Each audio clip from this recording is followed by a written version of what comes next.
Assalamualaikum warahmatullahi wabarakatuh. Perkenalkan kami dari kelompok 3 yang beranggotakan Atala Harik Murfid, Indi Samsara Mumpuni, Muhammad Alifia Putra.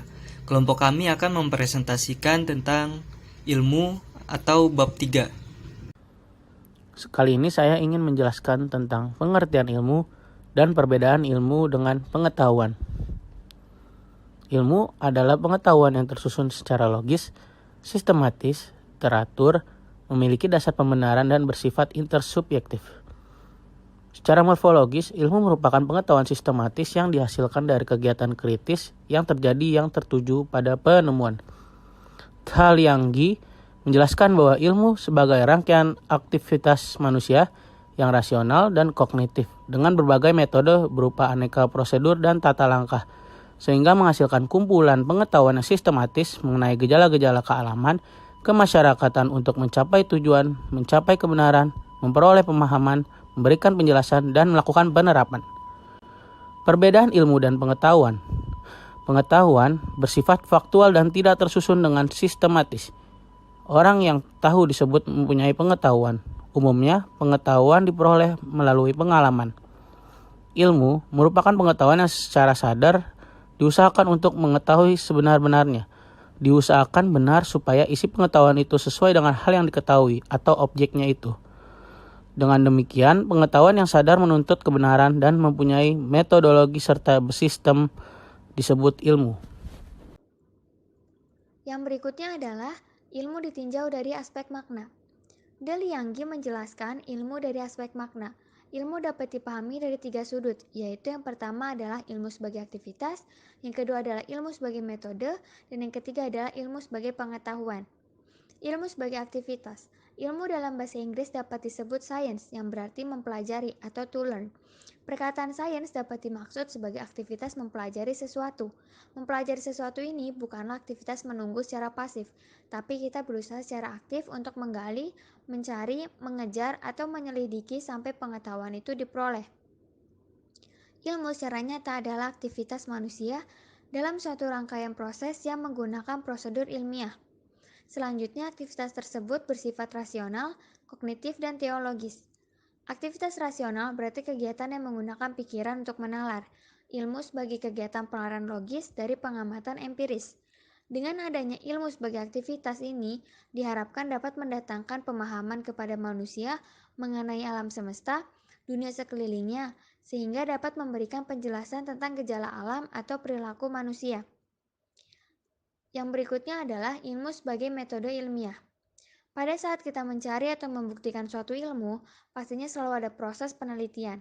Di dalam proses penelitian ini tentunya terdapat prosedur, yaitu serangkaian cara dan langkah tertentu yang mewujudkan pola tetap. Rangkaian cara dan langkah yang terdapat dalam proses penelitian yang merupakan ilmu dikenal dengan istilah metode. Penelitian dikatakan sebagai metode ilmiah untuk mendapatkan pengetahuan. Ada tiga ciri ilmiah, yakni logis atau rasional, empiris, dan sistematis. Yang selanjutnya adalah ilmu sebagai pengetahuan ilmiah.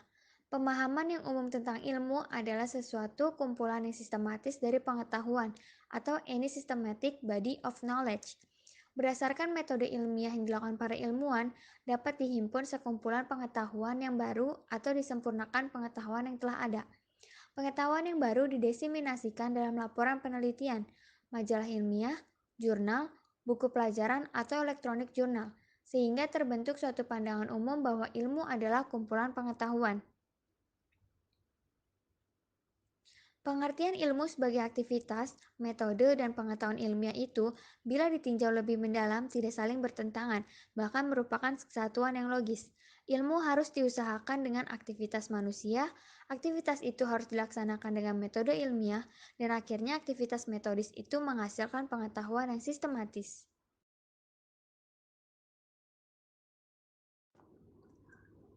Yang berikutnya adalah ciri ilmu.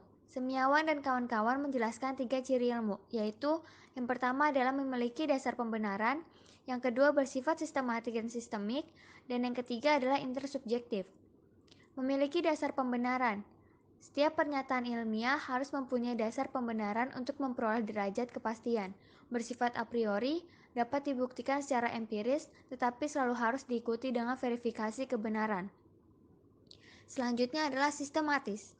Berpikir secara sistematis adalah berpikir secara logis, teratur, linear, step by step, dan sistemik. Sistemik adalah berpikir secara holistik, yaitu setiap komponen yang satu dengan lain ada hubungannya. Ada suatu komparasi dan generalisasi yang dapat dilakukan dalam bagian-bagian ilmu. Yang selanjutnya adalah intersubjektivitas. Menurut Gabriel Marcel, intersubjektif adalah keterbukaan subjek yang satu kepada subjek yang lain. Lalu menurut Berling dan kawan-kawan, dewasa ini intuisi telah ikut berbicara dalam menentukan persyaratan ilmiah. Intuisi adalah kesadaran yang digali dari ketidaksadaran. Tidak hanya intuisi yang berbicara, tetapi juga subjek penyelenggara ilmu yang didampingi oleh manusia lain. Syarat-syarat yang harus dimiliki subjek ialah derajat kecerdasan.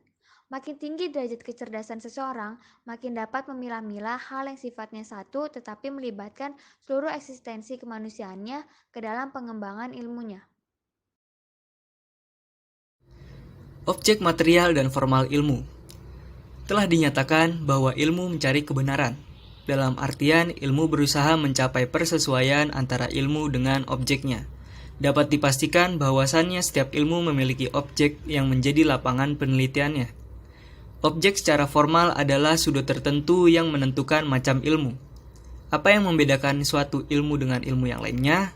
Yang membedakan ilmu satu dengan yang lainnya adalah objek formalnya.